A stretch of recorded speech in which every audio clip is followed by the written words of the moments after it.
place. Mais eloko lekela ba Congolais vraiment au bazalaki na kati ya Bexi.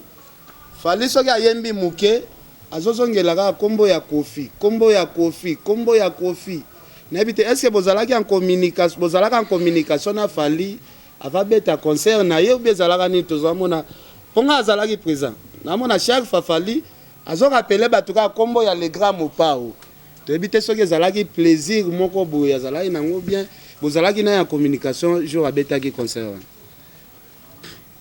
Moi le batuto bandal place ya Outara et comment mon bandal est bon n'est-ce pas causé mais aux appels comme bandal c'est pas causé.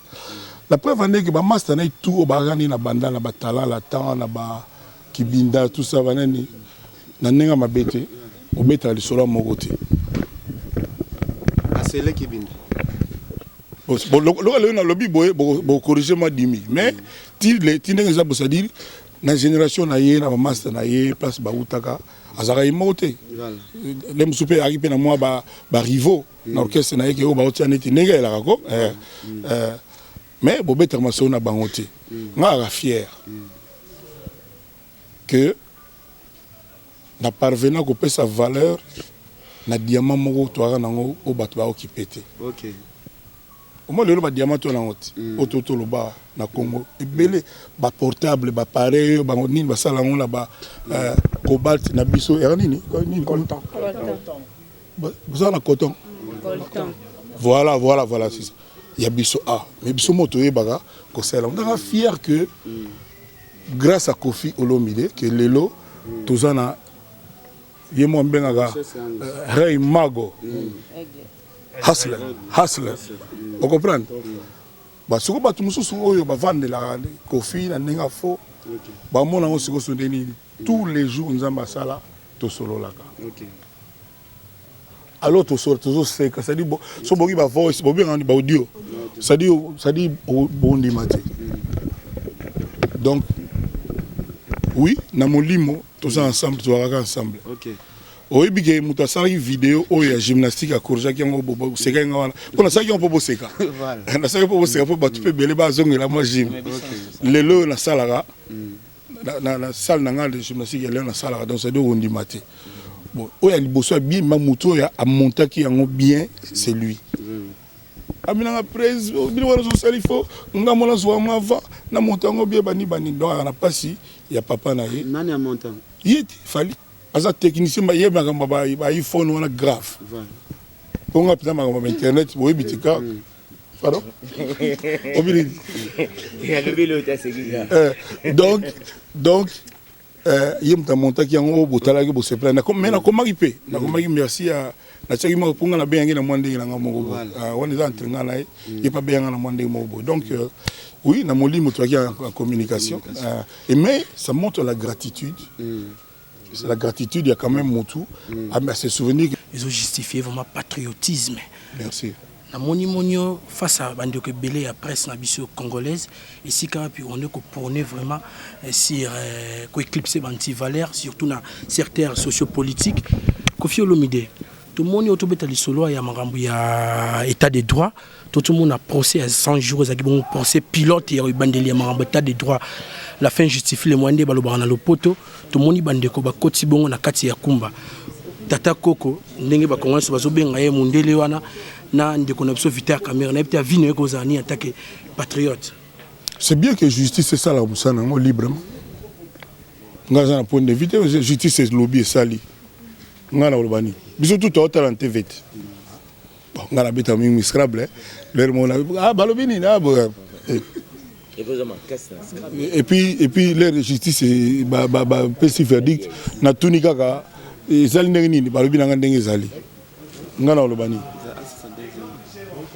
deuxième tout dans mon audio au betaki c'était un likambango mi Kofi Olomide c'était likamnini c'était un likamba ba procès ba tumso bazo ba mbongo individualisme mbongo ya mboka ya ba congolais atchongo na papa ngai naza artiste et musicien un leader d'opinion nazali artiste africain de la décennie ngai ba pesanga trophée na $100,000 en Afrique du Sud musana ngai ngwana ba benga nga po ba mona ki na moi raisonnement sikoyo il faut pas bino boya koloba ke Kofi aye koloba ke boy ngala répondre à la question batunanga omoni maman le la tuninga yi makambo ya bilan sur la mwende nini na répondre ezate ngana yaki ya pona loba wana ngana ya makambo ngi ali ke yu arena album nangezo bima ke entrer na ngana scène na obenga to entrer te na obenga ngo entrer te to bengo arriver na ngana scène ezala dit jamais vu. OK. Arriver nanga na se ezala dit jamais vu.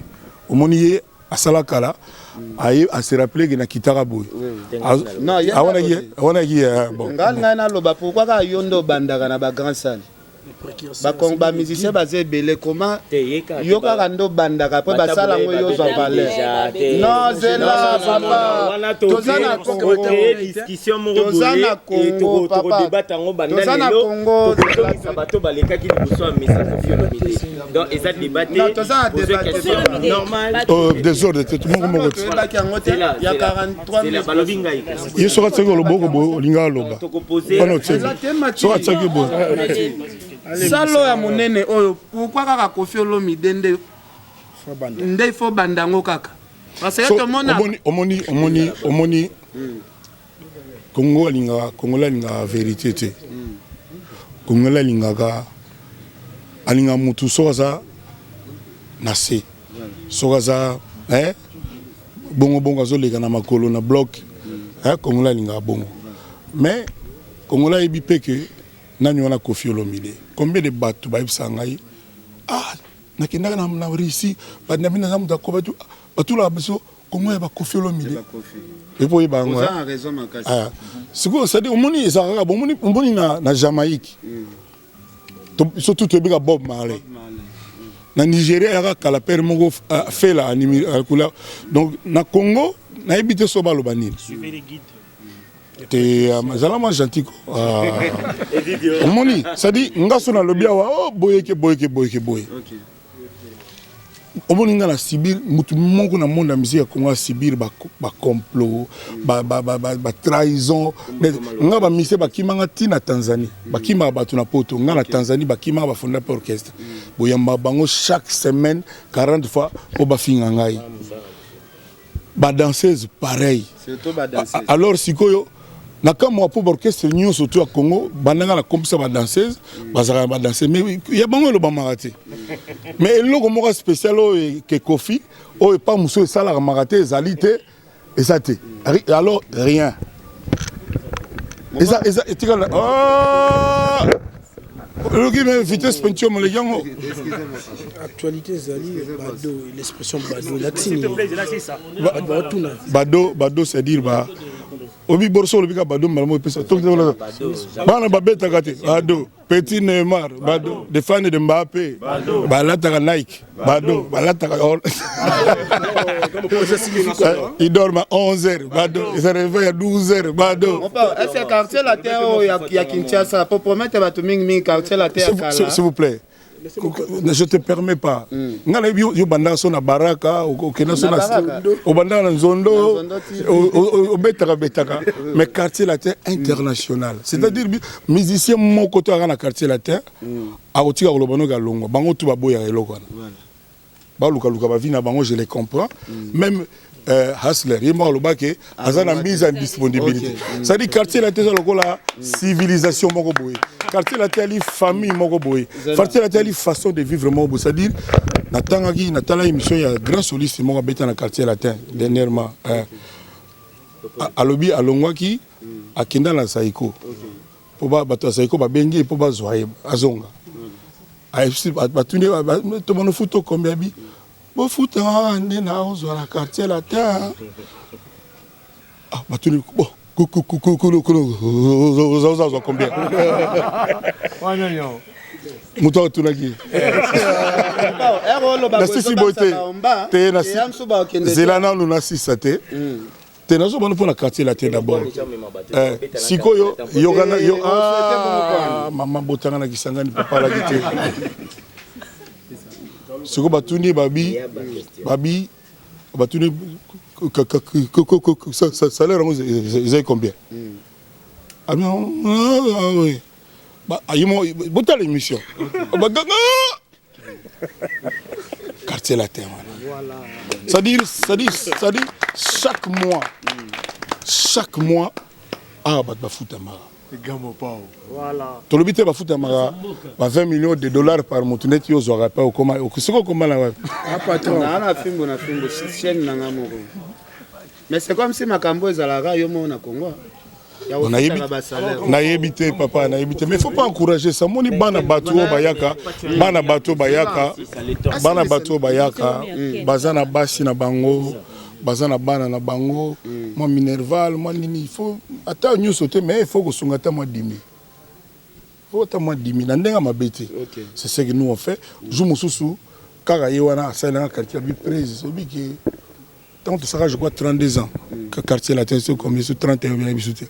Abi na après bi na bête machine on fout à bateau chaque mois à peu près autant à peu près $10 000 nous surtout masse salariale il y a mois moko pendant 12 mois oui ça à peu près $120 000 $110 000 multiplié par 33 ans. Bon ça on calcule combien on a vu ça déjà. Et puis quand on aille au fond la bouteille 18 jeeps à Kabyle, les musiciens.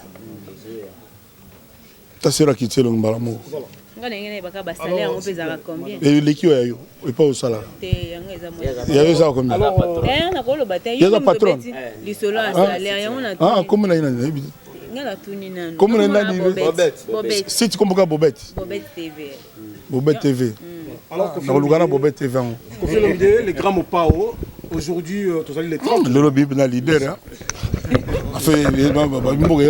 Donc c'est bon. Ça là,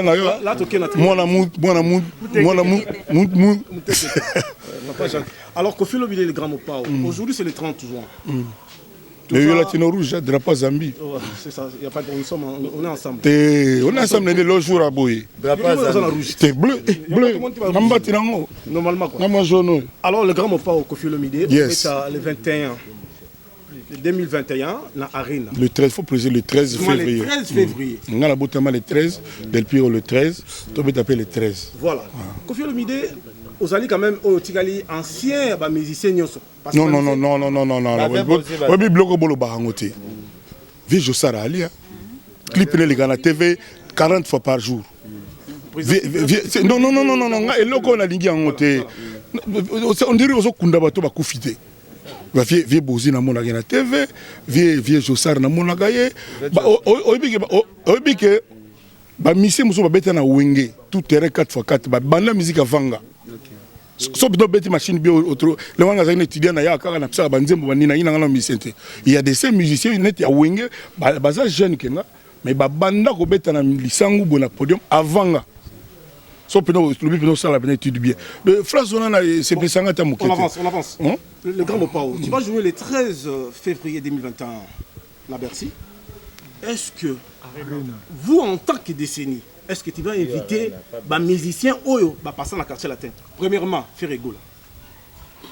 Deuxièmement, Weranson, pour ceux qui parlent à moi, on a exaucé. Troisièmement, Papa Chéri, Chibempiana, Oyo qui est à Boakayo, Grand Mopao, donc la mouffe. Mais bonjour, c'est pour la nîmes.